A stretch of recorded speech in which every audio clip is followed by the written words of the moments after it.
Let's start with this. What do these activists, protesters, rioters, and at what point do we call them a mostly violent protest? I just want to know. Can we establish that?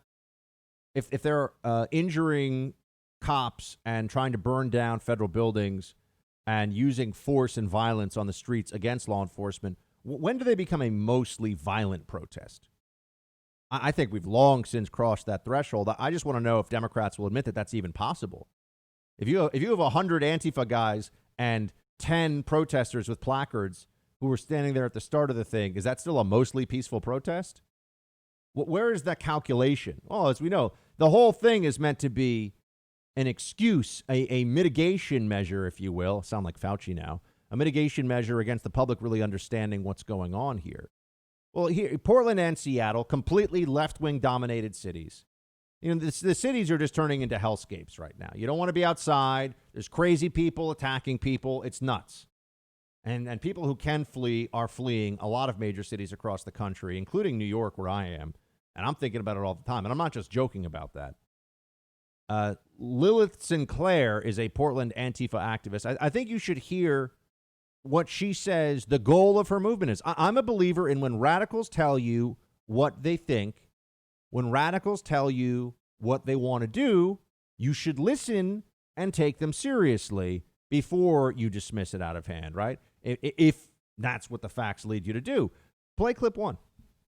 Hi, everyone. As many of you know, my name is Lilith Sinclair. I'm an Afro-Indigenous, non-binary local organizer here in Portland, organizing for the abolition of not just the militarized police state, but also the United States as we know it. I want to make sure that while we are standing here on stolen land... And it goes on and on. The abolition of the United States as we know it. That's the claim. That's the desire. That's the mission. Now, you might say, Buck, come on, that's insane. This woman, this has got... I think she said non-binary, so I don't know what the proper... I'm trying, I'm trying to keep up with the terminology. I don't want to get arrested or get sued or whatever. So I know non-binary. I don't know what pronoun I'm allowed. I'm serious. I don't even know what pronoun I'm supposed to use. Are we at they now? Are we going with plural pronouns? Who knows? And I mean that. I actually don't even know. It's tough. And they don't know. They'll make it up. As long as they can get a couple of Republicans in trouble first, or some conservatives. Destroy the evil white males of America who aren't complicit in the Democrat Party, leading the Democrat Party's destruction of America. Anyone who's not in that category who's a white male, it's open season on that person. Anyway, so Lilith Sinclair here tells you she wants to abolish the United States as we know it. What do we really think happens if the Democrats manage to take power this fall? If you have Joe Biden as a puppet of the left, the abolition, speaking of which, of the filibuster, and Democrats in control of the House, the Senate, and the White House. Do you think they're going to play small ball? They're going to try to reach out to the other side, do some moderate stuff? Socialism, baby. That's the plan. That's the plan. Put us on a course toward socialism we will never get away from. Look, they've already done it in so many European countries. They move toward a socialist state, and now it just drags them down, makes people less free, less prosperous.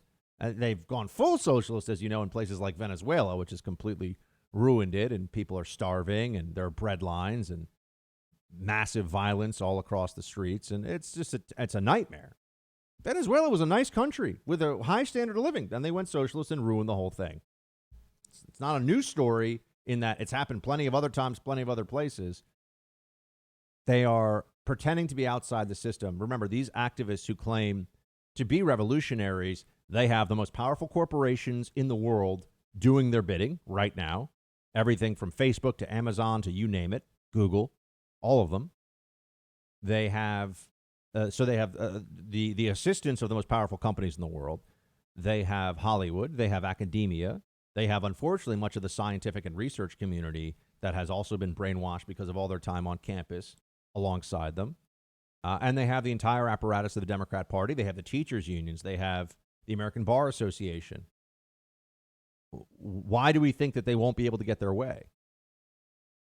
Restructuring the country in a way that it is unrecognizable to those of us who just want to live our lives with some freedom and peace and stability. That's all we're really looking for, right? The pursuit of happiness, dare I say it. I know it almost sounds corny right now, doesn't it? Life, liberty, and the pursuit of happiness. No, not the pursuit of happiness insofar as it is acceptable to people who want to hold you accountable for what your ancestors did, as if you had some moral culpability in that, and it's fair or logical, reasonable, or moral to hold that against you. That's the society they increasingly want us all to be living in. I'm really, look, I didn't think that the world was going to end if Hillary Clinton won the presidency, because I was resigned. I thought that she probably was going to in 2016. I did not realize that Trump was going to pull off that miracle, but I'm really worried that we're not going to be able to pull off a second miracle unless we wake up real soon. Hey, Team Buck, thank you so much for watching The First on YouTube. If you like this video, please click that little thumbs up button so then it will log as liked. And also, if you want to see more great content from The First, please click subscribe.